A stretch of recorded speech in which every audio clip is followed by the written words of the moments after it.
Woo! Nature Boy. There it is. Sorry.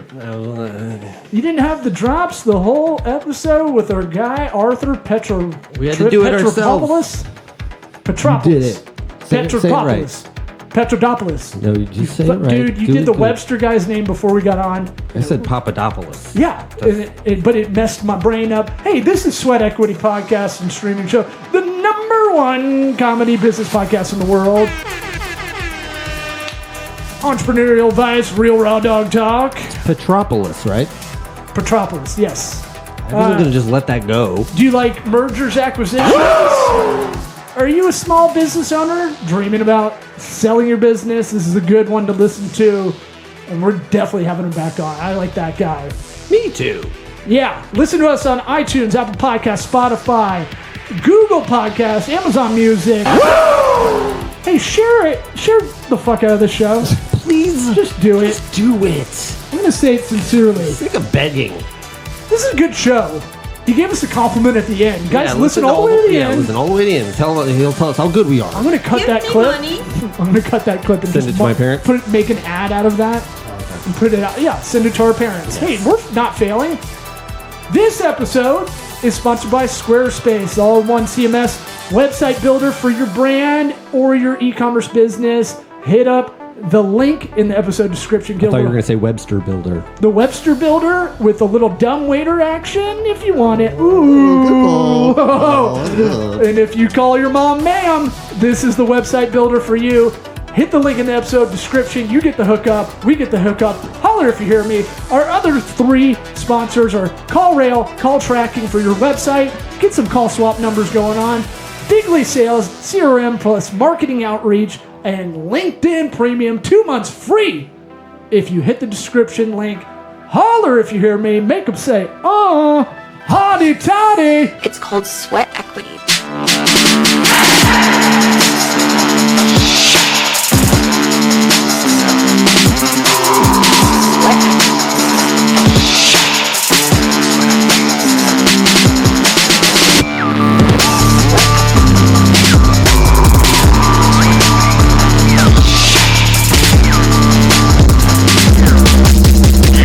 Listening to the Sweat Equity Podcast. We're going? We're recording? Mm-hmm. Right, we just get to it, man. That's all right. That works. No need for pleasantries and, fake business, like niceties and all that stuff. What, Arthur? Straight salts. Yeah, it's business-like. Yeah, that's what we meant. Oh, yeah, that's what we meant to say. Yeah, For that's sure. the slogan of the show. It's definitely not because we don't prep or anything about the creative of this show. That's all right. You know what? I was actually listening to some of the old podcasts. First off, when you do the intro for this thing, you got to make sure you include one of the Ric Flair sound snippets. Nature Boy? Gotcha. Woo! Yes. Big 90s WWF guy.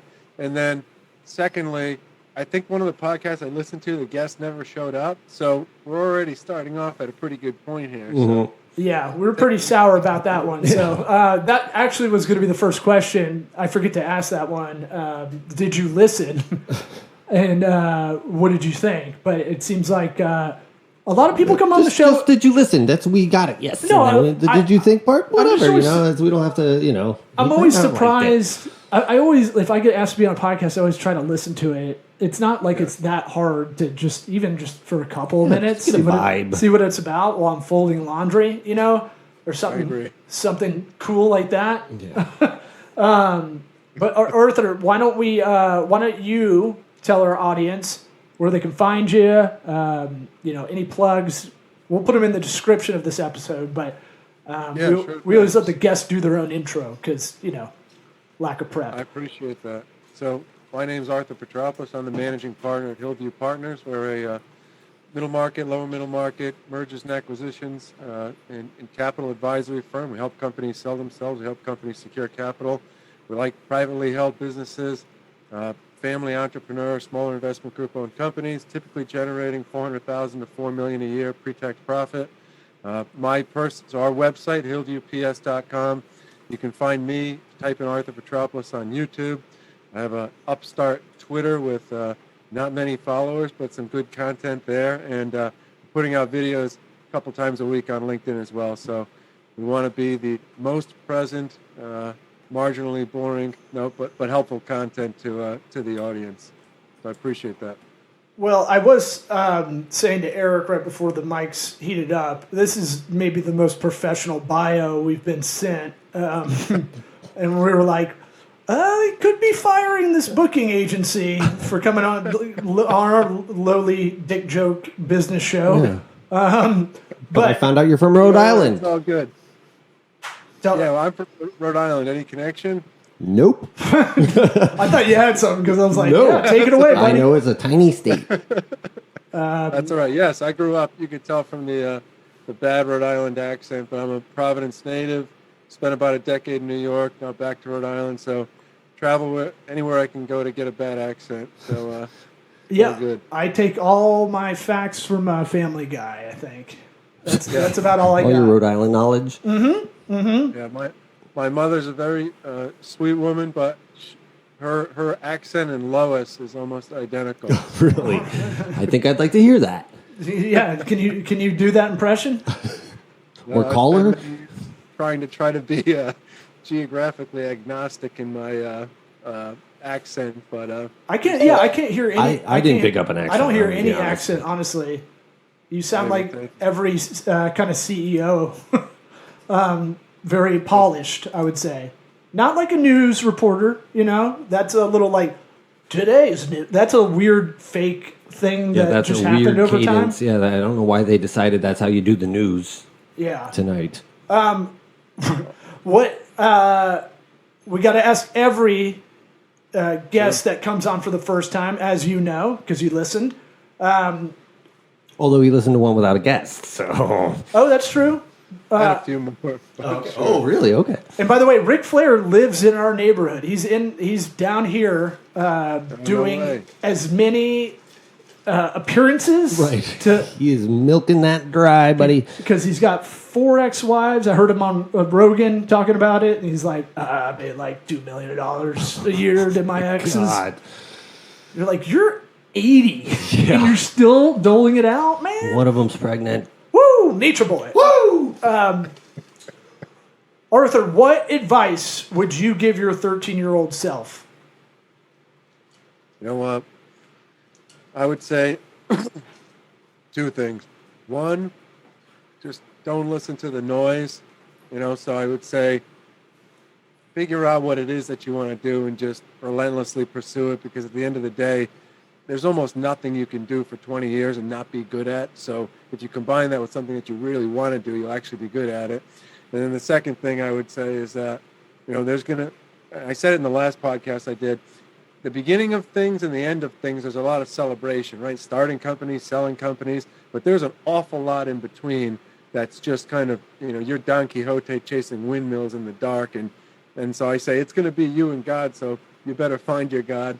And so those are my 2 pieces of advice. Relentlessly pursue, zone out the noise, and have faith in God, and things tend to turn out all right. I don't think I've heard that where you say if you do anything for 20 years, you'll be good at it. Yeah, Never thought of it that way. I thought of the TSA. Right. They get worse. You just actually. immediately are like, what are the ones of the exceptions to this? I thought of everyone at the airport that is a career airport employee, You're terrible at this. and you start better than when you're 20 years in. Yeah, actually, I could imagine there's some You ever had like the attrition going on. old stewardess, whatever they're called now, whatever we're supposed to call them? Flight attendant? Sure, whatever. They're sassy but don't help. Right. Like I'll deal with a Southwest sassy lady with big hair from Dallas, giving you those extra peanuts, giving you a wink too, makes you feel nice. Yep.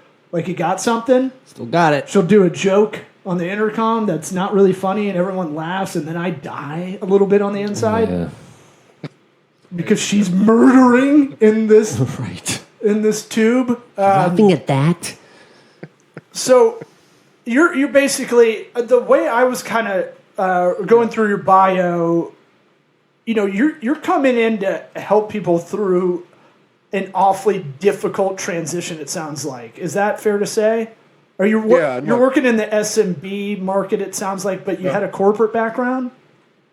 Yeah, so look, I think it's kind of the combination of things. So if I go back a couple generations in my family, you know, I always joke the Greek stereotypes are largely true, right? One of my grandparents had a pizza place, one had a diner, and so you saw this entrepreneurial spirit, but ultimately somewhat of, needing some guidance, as business kind of rolled along. And so I went to law school here in Rhode Island and ultimately went out to New York for about 10 years in finance, helping companies sell themselves as well as helping companies now on the private equity side of buying companies. And then I did work in a larger corporation and mid-sized corporation buying companies. But what you saw was this disconnect of these two universes, right? Where you have people who are building companies, developing businesses, who are doing some really neat, innovative things. And then you have these kind of, mega companies on the other side, or private equity firms or whoever looking to buy things. And there's a bit of a disconnect at times, whether it's culturally, whether it's just knowing that the other parties exist. And so I always thought it was a very inefficient space, and that was the idea of starting our business, was that we could be kind of that connecting element there where, we can, communicate with the business owners intelligently, but in a way that's authentic, and that they know, look, we're really advocating for them and they are our client.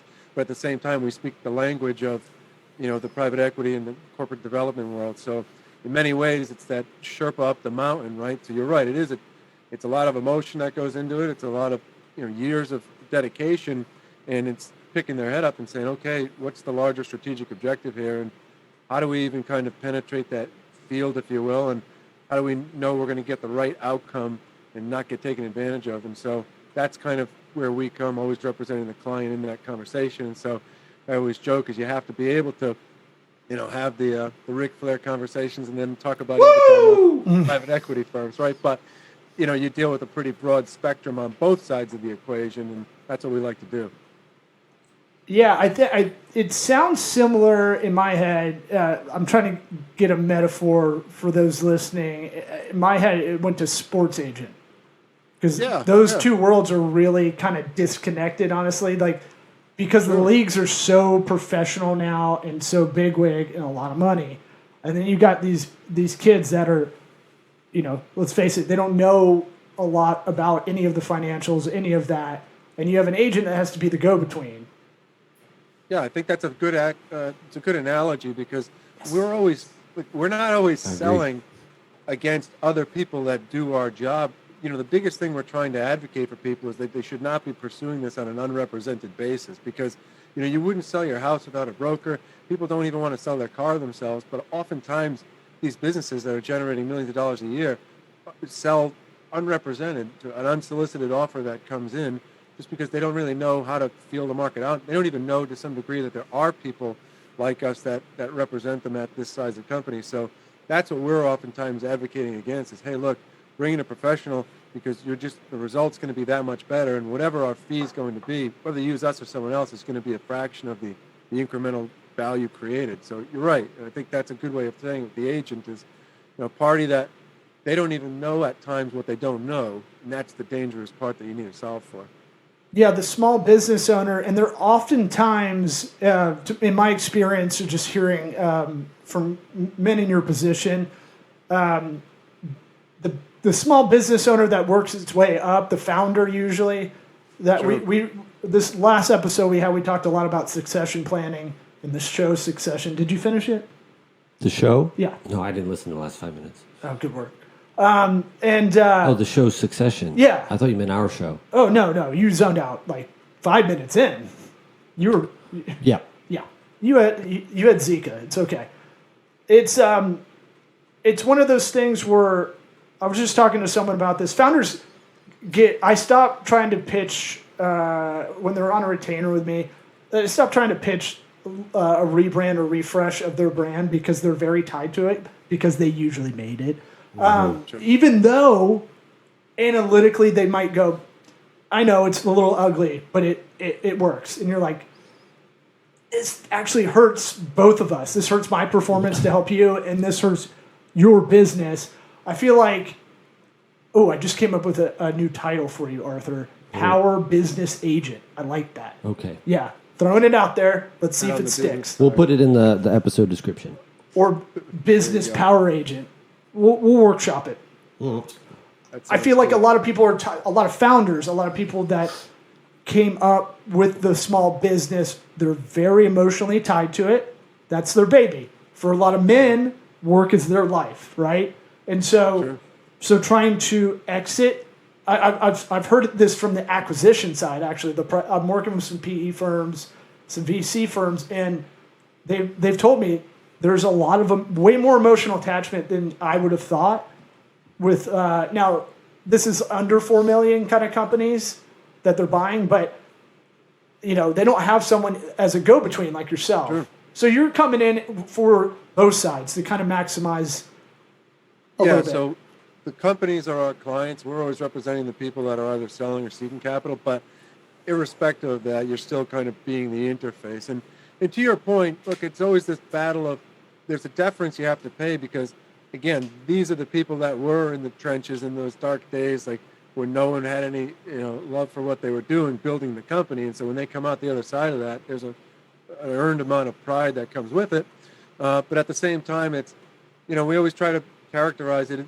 It's evolution, not revolution, right? It's not the getting rid of things that work. It's not the completely rewashing things. It's just the evolution and the progression of something. So it's a balance. But you're right. I mean, look, for many people, this is many times the biggest asset that they own, many times the thing that they've spent the most time with in their whole lives besides maybe their spouse, right? And so you're right, it carries with it a lot of weight that goes beyond just dollars and cents in the situations, for sure.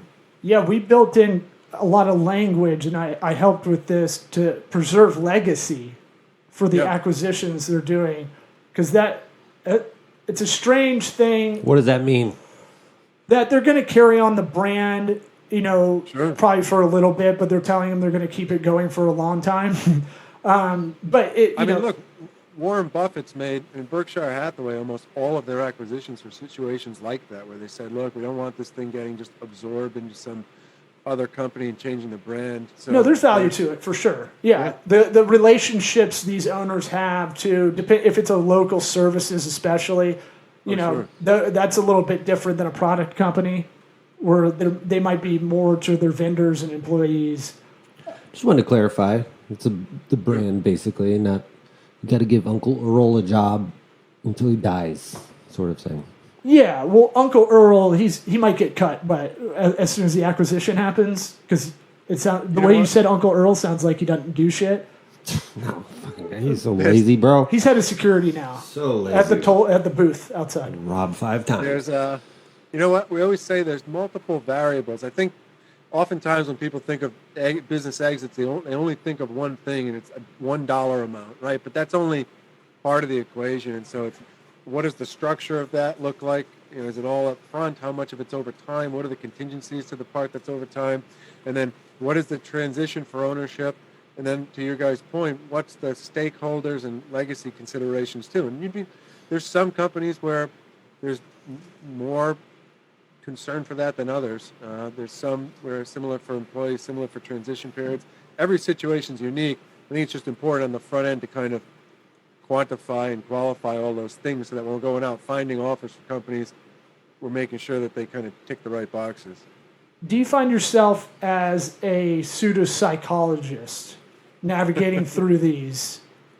Hey, look, I think that's the case in any professional services business, whether you're an attorney, an accountant, any business. We're all dealing with people in some variation or another, right? So I'd say in every process we have, there's things that I learn from the clients. There's things that I hope the clients learn from us, but it's a two-way road, and it's interesting because at the size of company we deal with, I think it's the broadest spectrum of participants, where you could have somebody that's a Ivy League PhD, you could have someone that never graduated high school, and whoever's wealthier or smarter in each situation is not always what you may presume, but a lot of these meetings are interesting because there's not many companies we work with that are owned by private equity when we're helping them sell, right? That's 5% out of what we do. 95% are, call it unsponsored situations, bootstrapped, owned by the founders, owned by the families. So there's a lot of time spent together on some pretty deep, in-depth stuff. So I'd say that learning process is both ways. And, I've asked a lot of deep life advice from the clients just as much as they may be getting some from us. Yeah, I will say I do enjoy that part of having diversified sectors that I'm helping. I enjoy that exactly. kind of variety. This is spice of life. I have that next to my live, laugh, love in my kitchen. Mm-hmm. Did you ever have any crazy sales contingencies that you're like, I'm not going to ask him to do that? You ever help Or an uncle sell his or diner? anything that's just like really weird? Man, the Greek diner thing is a stereotype. I've been sleeping on for a while, but I realized this is like the last couple of years. It's like, oh yeah, Not your place. they got it. You know what? You won't. We're more Waffle House down here than diner. You know? Sure. Yeah. But, you don't see too many crazy contingencies because you do try to kind of head some of those off on the front end. But you will say that there are situations that there's just an old school way of doing business in some places where, you'll have a client out in, I don't want to mention some of the areas, but, the documents we need to get on the front end of it, it's, hey, I set up a Dropbox, send us the files, but they'll be like, no, meet me in the parking lot of the business, and I got a box for you. And You there scan it it. is. And, right. So You digitize all this stuff. We don't. I'm low. I call it low tech. right. Yeah. But look, and I'll tell you, one of the first deals I ever did after law school when I was in New York, I was working for a small investment bank, helping family-owned businesses sell themselves, and it was an industrial distribution company out of Hackensack, New Jersey, and we're sitting there. And it was like a multi-generational family, but the old man still owned the business. And we're sitting there talking to him about it. And this guy didn't use a single piece, never used a computer, nothing. He had all of the business basically in this one notebook that he'd show me. But he could name anything. How much of the inventory is worth? What's the AR? What's the accounts payable? I mean, this guy knew it through and through. So, like, the tech component is not always correlated with knowledge of the business. You'd be amazed at, when I'm sitting there in the parking lot with the guy with the banker's box full of papers, the level of specificity and recall and clients and contacts. I mean, remember that? Remember in The Office when Michael Scott had these cue cards where he would have, the client's name, the things to say, the things not to say, and what color it was in. Tall beats. I mean, right. And so it was, you'd be amazed at. So it's really unique to see some of these situations because the tech component of it, irrespective of it, you just see people that are masters of these businesses and have done it so long that they can do it blindfolded at this point. Does somebody who has one of those notebooks give you like heart palpitations that you're just like, oh my God, what happens? What if the notebook goes away? Yeah. Look, but by the same token, when you see someone like that, they know their stuff. I mean, I've seen guys that can run circles around some of the firms that are looking to buy these things sometimes, and how much they know the business in and out, and the history and the stories and kind of the ebbs and flow of the industries. Yeah, they may not be distracted by so much tech. I feel like we're in an AI era that is saturating attention spans for sure, and that, I mean, I don't know if that's a good thing or a bad thing, honestly. I think it changes the dynamic in the sense that, like, look, historically we dealt with a lack, right? Like, there wasn't enough information, there wasn't enough data, there weren't enough metrics. Right now, it's the opposite, right? It's like we're dealing with like the obesity of knowledge, right? There's just so much information thrown at you that our job now is to try to drown out noise versus trying to scrap up the information and stuff. So I guess it's more just different, I suppose, to some degree. I agree. We have morbidly obese brains. Yes. Well, I think it is we've hit a saturation point for sure. We've talked about this a lot on this show. Like, I've bitched about Google for years now.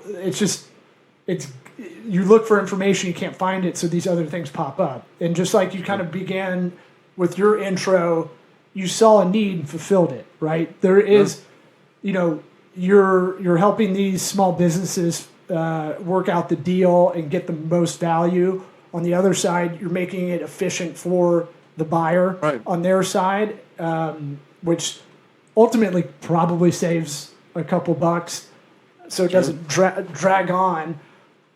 What I'm going to ask Eric this question that we got from Okay. your booking agent ahead of this. All right. I'm gonna Is see it a what- quiz or is it like my own personal answer? Well, they give us some bullet points to talk about, and I thought it'd be fun to ask you first, and Okay. then see what the real answer is. Fair enough. What are the three primary reasons a company is acquired? They want to be able to manage their growth. What? Yeah. When they're just sick of it. Okay, that's two. No, Manage their growth. They're sick of it. take back the first one. That one doesn't count. Okay, yeah. I think you I was had that looking at answer Tupac. before I finished the question in your head. Yeah, I was just like, I didn't think you'd finish it. You didn't think I was. Well, it was my pop quiz so I scared might you. want. No, but I mean, it might be a trudge. Why would it? Why three reasons a company is acquired? Well, another larger company might want to acquire the competition, Okay. and that's three, right? What was the Oh second? no, I threw away the first one. Second one, I forgot it already, dude. Man. Oh, they were just sick of it. Okay. Okay. I feel like I'm playing Family Feud. Yeah. Can you do Steve Harvey? Steve Harvey? Yeah. Show Well- me. They're just sick of it. No, I got to give you the Steve Harvey stare, and then be the like, teeth? Really? All right. Arthur. I was never gonna get to three. Just so you know. No, look, I think you hit one of those nails on the head. So the first reason sick of we it. always say is just the numbers, the fundamentals of the business. How much does the business generate? EBITDA. Cash flow. Yeah, the EBITDA. And what is the yield implied in the acquisition price? The second, to your point, is kind of acquiring something for access, right? So whether it's getting into certain customers, getting into certain end markets, certain geographies, right? If you're the widget manufacturer on the East Coast, you want to acquire the West Coast guys so that you can sell all your widgets to all their customers as well. And then lastly, we always say capabilities or aptitude. You know, the neat thing in, a business that's generating $400,000 or $4 million, right? It's small in the grand scheme of things. And so it's not competing on price. It's not a commodity product. It typically is something that's very unique about it, something proprietary, something that it does better than anybody else. And so you've got these big public guys and large privately held companies that move like glaciers to some degree. And so they need to buy the innovation oftentimes via acquisition. And so you've got these small, nimble companies doing stuff in very unique ways. And so in any event, though, you hit it on the access part, but we always say fundamentals, access, capabilities, three main reasons why companies are typically acquired. I think I nailed it. Or the working capital went up the owner's nose. That would be. I'd give that a fourth. They party a little too much, Ric Flair style. Woo! And they go, these are capital expenditures. Woo! Yeah. All right. Why do you like working in the small? I don't even know. Man, we need to really get these terms down. What a small business is, what a I would medium, call it- what a large is. But I'm just talking in general. Yeah. We need to have defined, because it's like what people. Some people call a small bit. The Amex commercial about Small Business Saturday is like, first off, this is gross. I bet more small businesses owe Amex way too much money Right. than this artisan coffee shop you're talking about in this commercial. And that's killing it. That's a micro or local business to me. That's the Greek diner. That's Sure. with the squiggly kind of pattern on the coffee cup, whatever that's called. Thank you Oh. for your service. The Corinthian column coffee cups. Yeah. Oh, Used to be wow. at the corners in New Okay. York City. We're just checking if you're Greek. Blue guys. We're just making sure. We didn't know if the last name was real or not. We had to just check. All good. You need to come down to Tarpon Springs down in this area. Yes. You've heard of it. Oh yeah, the Greekest place in Florida, right? Yeah, we'll would go with assume so. We'll go with you to watch the Epiphany Cross throw, where all these high school kids beat the shit out of each other for Jesus Right. to get the cross. They Vaseline up. Got him, man. Guy on my football have team got to. it one year. Yeah. He's the greasiest one of them all. Shout out Luke Pappas. What up? That's his name for real. Yeah. I swear to God. Of course, his name is Luke Papp. He was middle linebacker. I was outside linebacker. And he'd come up to me and he'd be like, put some steak on it. How do we get in the best position for an exit? of a business, if we're small business I owners, thought you meant the interview. I was like, dude, that's rude. how do we dismount this interview? How do we leave without petering out? Blame it on a technical difficulty. So I would say, there was actually, speaking of Greek guys, you ever see the television show The Prophet, Marcus Lemonis? Yeah, love him. Look, he's obviously a bit of a character, but he had a good framework of thinking of Profit, people, businesses. process. Yeah, people, process, product, right? Yep. And so, You nailed it like I nailed it. 2 out of 3. Yeah, But, I got a 66. I passed. That's all right. So he would say, look, if you're setting up a business to leave, the biggest risk oftentimes is a key woman, key man risk in a business, right? It's the head person. How much of the knowledge of the business is in their head? How much of it's kind of written out? And how much of it's been delegated to other people? So when you look at the people part, you say, okay, is there some overlap? Is there some redundancy? Because it's not big. When people think of mergers and acquisitions, they think of, I was saying in a YouTube video the other day, they think of Teldar paper from Wall Street with Michael Douglas, right, where there's tons and tons of fat on the bone. But in these businesses, there's not. They're run pretty lean, and so it's really preparing. Are there people that cover all the tasks? Are the processes well defined, right? Is there a sales process? Is there an execution and customer retention process? Are there operations? Is there financial stuff, right? And then lastly, it's how well defined the product is or the service or the offering. What is it? Why is it special? And so whenever preparing for a company, we say, look, can we spell out these things? Can we clearly define how all of these things function today? And then assuming ownership's going to transition out at some point, how does it continue to function in an optimal manner kind of post your exit from the situation? And so if you can define all of that pretty clearly, it means it's prepared, and to the extent it's not, those are the things that need to be solved for often. Yeah, so it's not near what we think by any TV or movie on a large scale. I mean, you know what? The movie that comes to mind for me is American Psycho. You mean murders and assassinations? That's how I picked out my business card originally. Bone, Cillian Rail. One of the best comedies, I would say. Hilarious. Yeah. When the ATM asks him to feed him a cat, when you see that for the first time, high as shit, you're like, oh my God. Is he going to do it? What's going on? Look, Whitney Houston, I think, 10 albums. Oh, sorry, I'll no, let no, you no. tell. I can't. I'll let you do lines from American Psycho. Go ahead. I don't. I was about to get into it, and I was like, "Oh, I haven't done this one in a long time. I'm gonna have to watch that with my kids." Anyway, all good. But I'd say, look, I think that part of the stigma of like M&A and finance is that kind of like late '80s, like Richard Dreyfuss, Julia Roberts.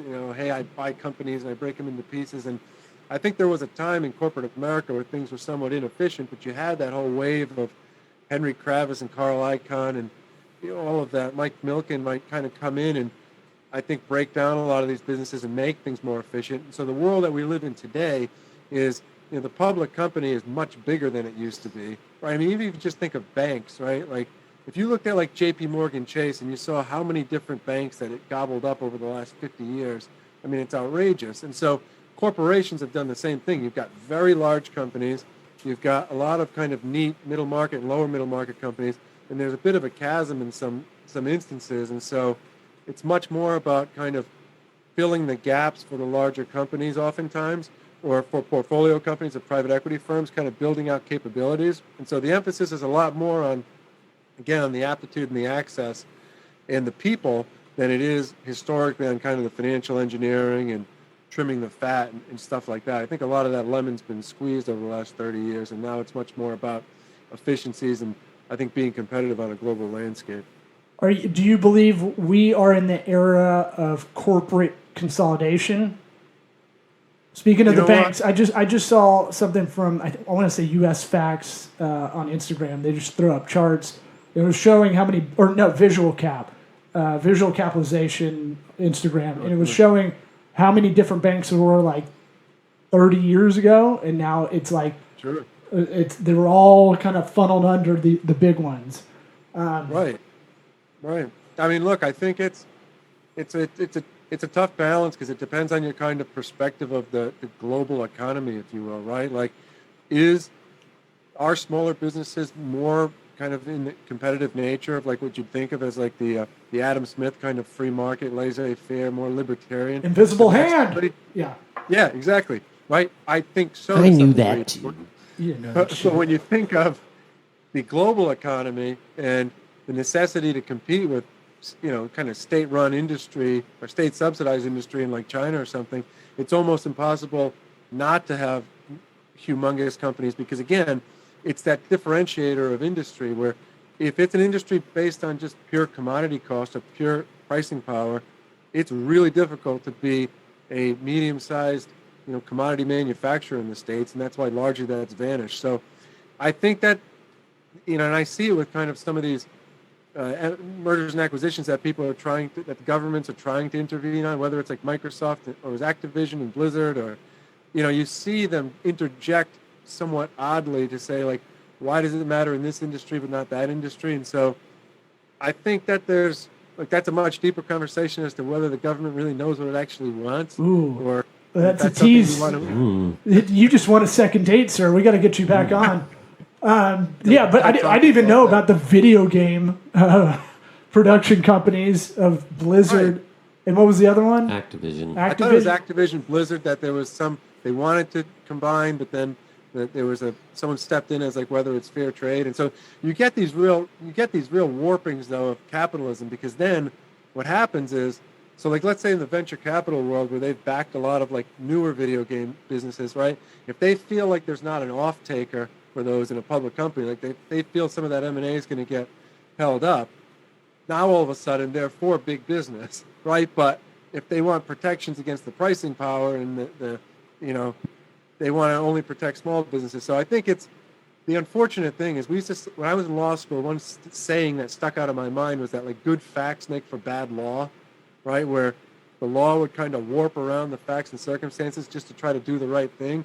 I think in business, when it comes to consolidations and stuff, a lot of the government agencies look at it on a case-by-case basis, but are much more inconsistent than they might think in kind of their applications of things. So You mean I'm not gonna be able to sleep tonight. you mean the people employed That broke my brain. at the government that don't have incentives to do things unless they're lobbied? Weird. All right. Well, Arthur, I think we could talk to you again, and especially teasing that government part out, because now I get hardcore libertarian when I hear all this stuff. Yeah. You and me both. I'll make my own There we go. roads. Appreciate you coming on. We'll have you on another time. And you just gave Eric nightmares.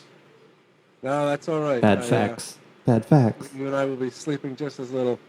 But I'd say, look, guys, I appreciate the time. You're doing great stuff here. I think you really meld kind of the serious business with some of the lighthearted stuff, and it's good, right? Because I think sometimes this stuff gets a little too cerebral for the normal audience. So this is good stuff. I appreciate the time and look forward to coming back on at some point. Ooh, Thank you. a That was compliment very at the nice. end. That was Woo. very nice. You're Yeah. definitely coming Yeah, back, you're bro. definitely. We're gonna fly you out here. Yeah. You got to play on the outro here because we're on the wrestling kick. You got to play the old Ted DiBiase intro music. All right, on well, I the don't like to outro. take notes. He can't take creative notes. It's a thing.